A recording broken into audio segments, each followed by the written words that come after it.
Hi folks, my name is David. I'm the minister here at Erskine Parish Church. It's great to have you connecting with us, and I'm so glad you found our online resources. If you were to come into our physical church, you would get one of these welcome packs, so consider this your digital welcome. However you've joined us, we'd love it if you could like and subscribe to our platform. That allows you to continue to see when we're putting up new content. And also, if you'd like to get in touch and actually connect with us, you can email at epcnotices@gmail.com. We'd love to hear from you.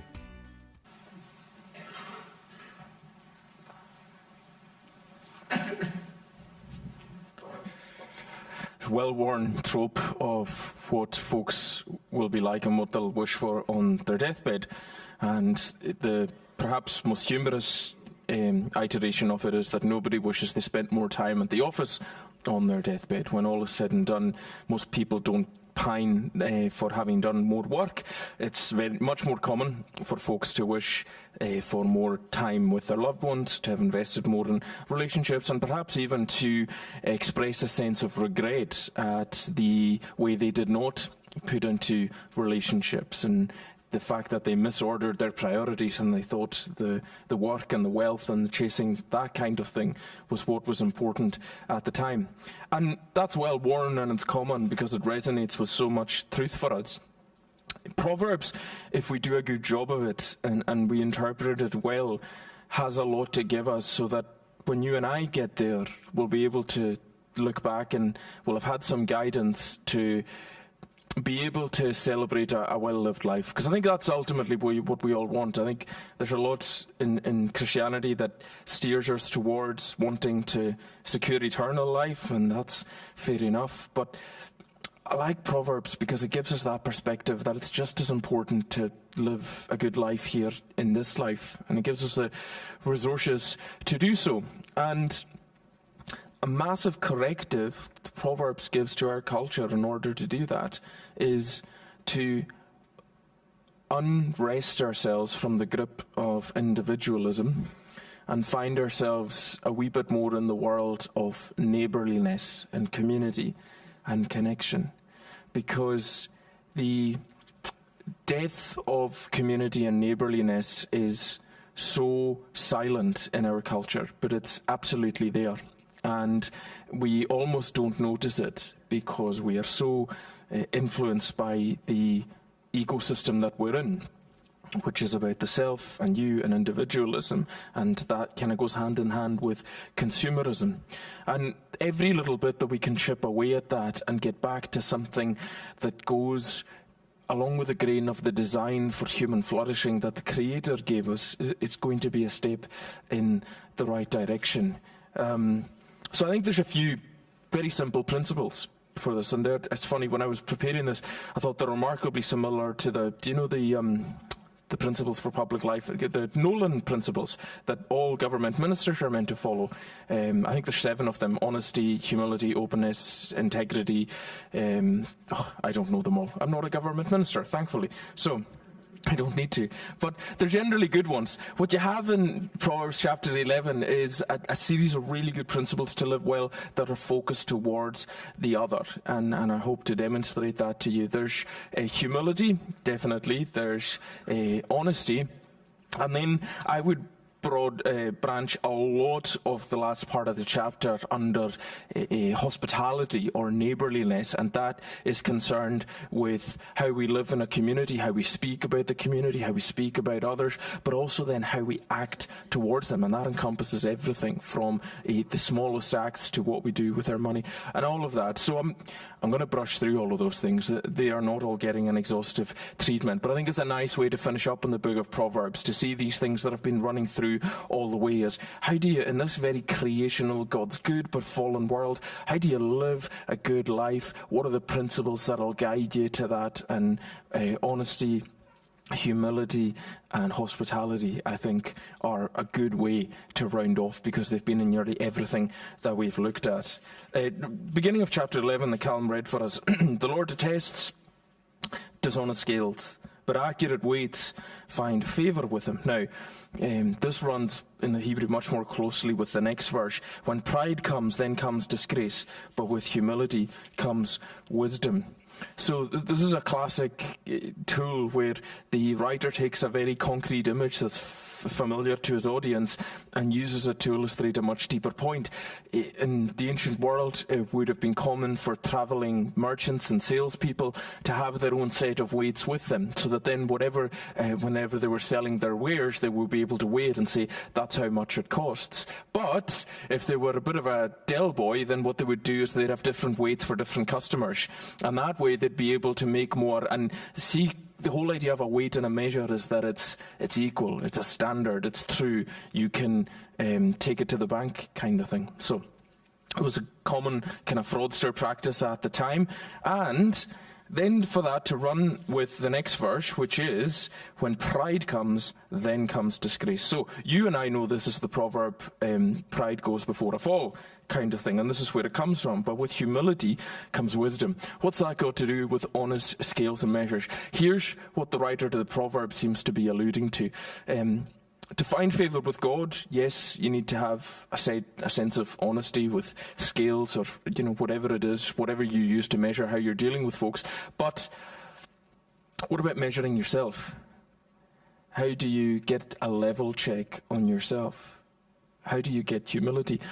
It's to have an honest and a fair assessment of who you are and where you stand in things. Now, the great freedom in that, as I said in my opening prayer, and standing before God, is you and I are welcomed by the invitation of the gospel and of God's love, which means that we're able to find our security in that. And that can then have the byproduct of giving the humility for us to realize, well, we're not God. So even if our ego needs to take a massive dent, then that's all right, because God is still on his throne and we are still loved and accepted by him. But there's a kind of preventative measure in there as well, because the proverb is sort of hinting at the fact that the more that you get that out of proportion and you don't have a good level check on your own heed, so to speak, then the more you're storing up trouble for yourself. Most of the folks that we see that rise to stratospheric heights, whether that's in terms of fame or money or success, it is that process which engenders their kind of fall from grace. It's hard to handle. None of us are actually really built for it. We are built to live with a kind of levelness and level-headedness, and it's kind of level-headedness that the Hebrew speaks about in connection with our God.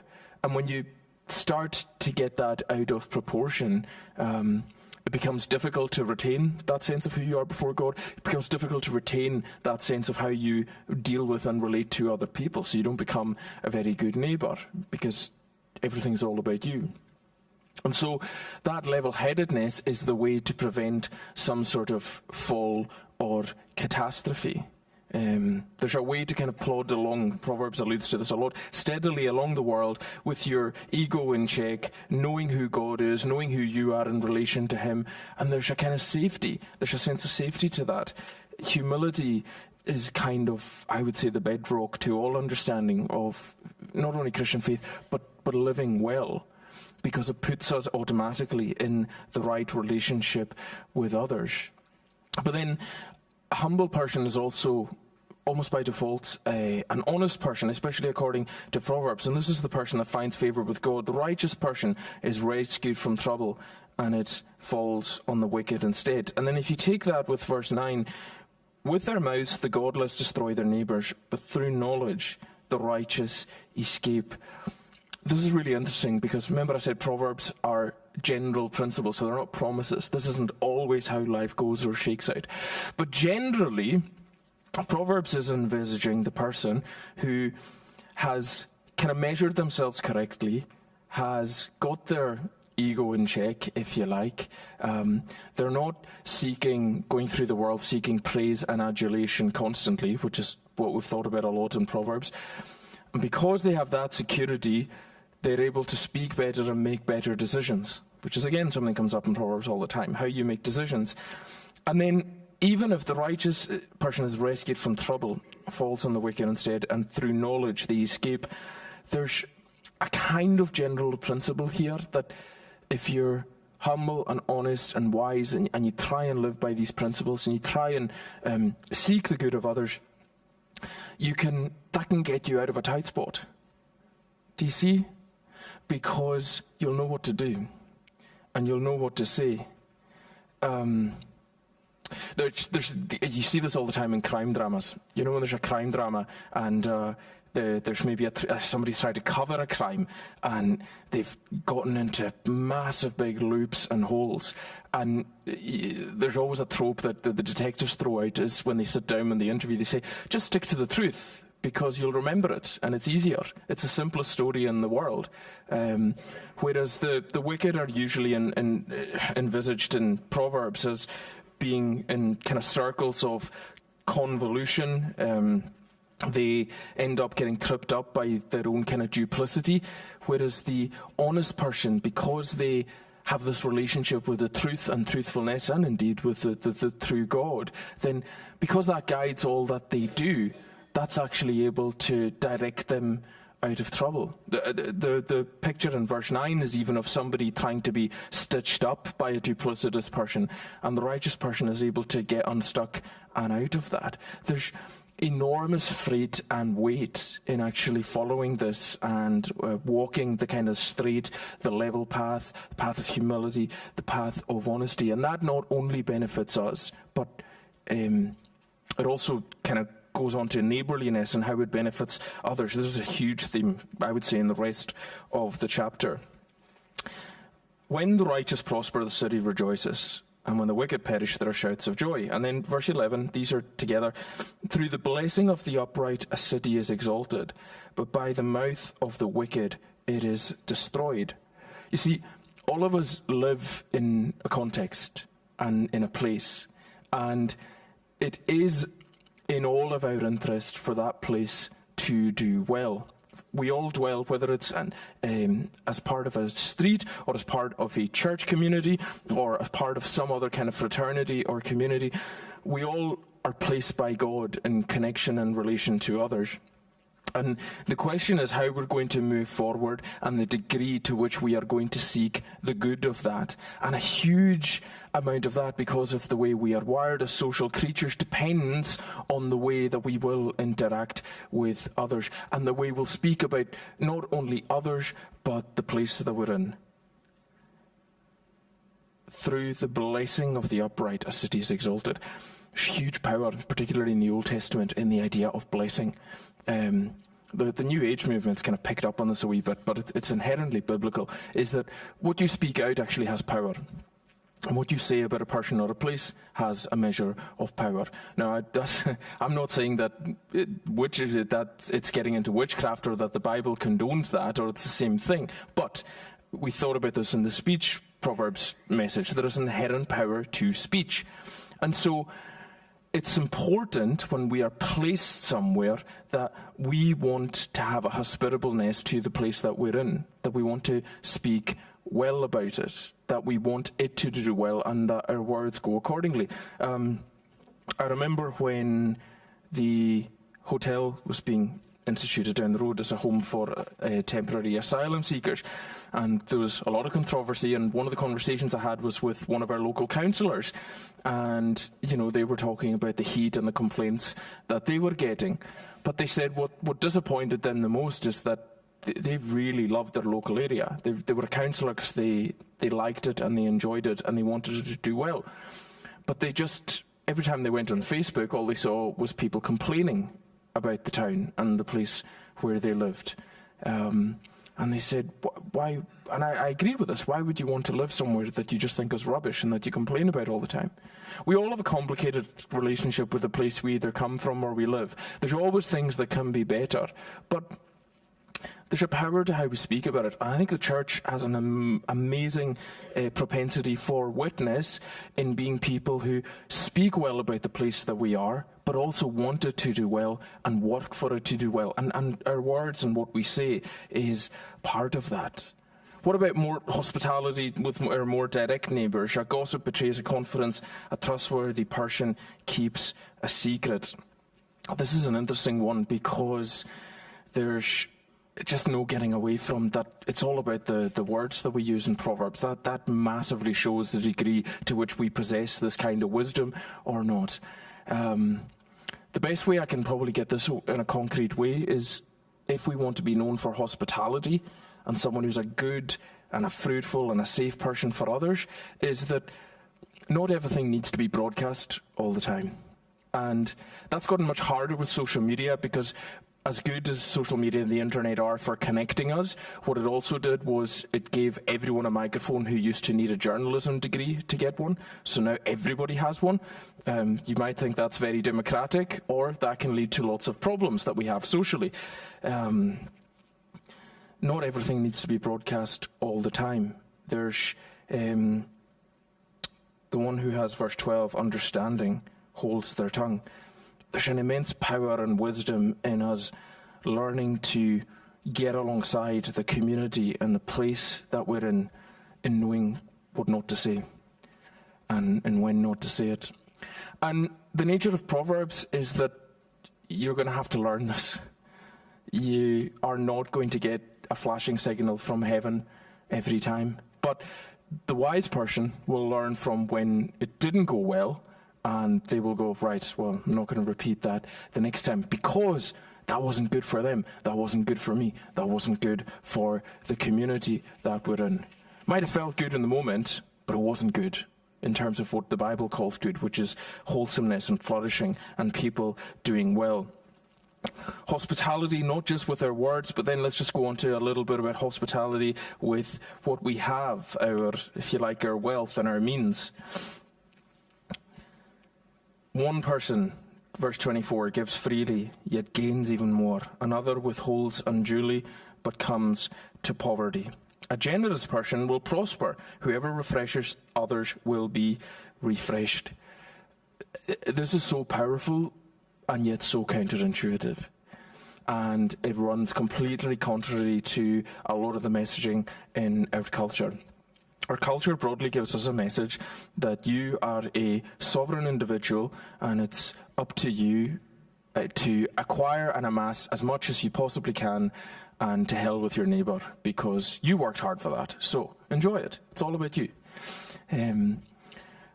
That is actually not a way to be blessed or fruitful, and it's actually not an enjoyable life. I've never met a person who has that approach to life who's terribly happy, or really enjoys their life, or really gets to enjoy their wealth. Because there's always something missing. Because you're not designed for it. You're designed, if you're given blessing, and you're given blessing to the point of overflowing, for it to be a blessing to others. For you to enjoy seeing other faces light up when you're able to refresh them. The language in the Hebrew is about being drenched. Whoever is drenched, whoever drenches others will be drenched themselves. We're so used to the zero-sum game of thinking there's a limited supply and scarcity with everything. And this is a word to those who have overabundance. This is not talking to people who are struggling with making ends meet or the cost of living. This is an important corrective for our approach to what we have and what we get and blessing others. It even talks about hoarding grain. This needs to be taken at a huge structural level, because we exist in a system where sometimes companies will hold back essential commodities and products in order to speculate and wait for the price to inflate through scarcity. Now that's immoral, and that's wrong, and that should be called out. But at the personal level, the way to really flourish is to give out and to give away. Let me summarize it with the words of Jesus. Whoever tries to save his life will lose it, but whoever loses their life for my sake will find it. The flourishing and the good life is actually about a kind of death to self. Many of us know this as parents. Parenting takes nearly everything out of you. You're just giving out all the time. But you then know the blessing of what it is to see that has made somebody else prosper and do well. And that's not the only context in which this works. It's when we give anything. You see, we can be miserly and hoarding, not just with money and wealth, but with affection, with words of encouragement. There are some people, and I've met them, where they think that's a zero-sum game, that if I give out too much kindness, or I say nice things to someone, then what if no one does that for me?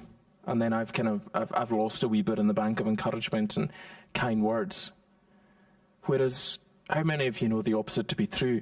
If you say out things that build other people up and encourage them, you generally feel more encouraged in your own life. I think because you see that you're the kind of person who's capable of that, and you're lining up with the design of being a fruitful and a fruit-bearing person. You are able to give away without wondering if it's ever going to come back in terms of your words, your affections, your encouragement. That's the kind of person that it's speaking about. Someone who's hospitable in every sense of the word. They want the place that they're in to do well. They want to make sure whatever means and resources they have are used in order for the benefit of and blessing of others, because the assumption is they already have been blessed. It's not about foregoing it all yourself. And they use their words and their affections and the disposition of their heart because they want to see the people around them built up and doing well. I just want to finish on this, that ultimately, verse 30, the fruit of the righteous is a tree of life, and the one who is wise saves. This whole story begins in a garden where there's a tree, or there's a couple of trees, and there's a choice to make, and one of those trees is a tree of life. And anytime you see that pop up in the scriptures, it's dropped in there as an allusion to go, remember the story that we're part of. This is where it all began, and this is where we keep bumping into it and finding its truthfulness. And the righteous person that Proverbs described is meant to take you in your mind's eye back and go, am I going to reach for the highest apple, and try and attain perfect knowledge, success, wealth, whatever it is, whatever you're striving at or reaching for. I'm going to try and reach for that for myself. Or am I going to live with the view that God has provided me all that I need? I live in this plane at His mercy and provision. He's given me what I need in terms of life, and what I'm able to do then is be someone that others find life in. You see, that's a beautiful picture. You and I get to be the tree of life as a righteous person. If you are someone who gets this and who lives life well and who can do that deathbed thing and look back and know that it was a good life that you lived, what you will have been is someone who sustains others, who other people say, not only are they a good person or a nice person, I think nice is pretty anemic, but they're a life-giving person. I experienced more life as a result of being around them. I experienced generosity and hospitality from being around them. I experienced encouragement, and I was built up in myself from being around them. Or it even says, the one who is wise saves life. You and I have the opportunity to be someone who other people in their story will say, I actually only made it because of them. And that could be through any number of situations and circumstances. It doesn't have to be pulling someone out of a river. It could have been that you were around at the time, and through your hospitality, it saved a life, because plenty of people have done that. I think that's a life well lived. I think that's the life of flourishing that Jesus calls us to. And I think that Proverbs gives us the tools where we can experience it with things like humility, honesty, and hospitality. And may we all find that righteous life. May we know what it is to be someone who gives life to others. May God bless His word to us. Amen.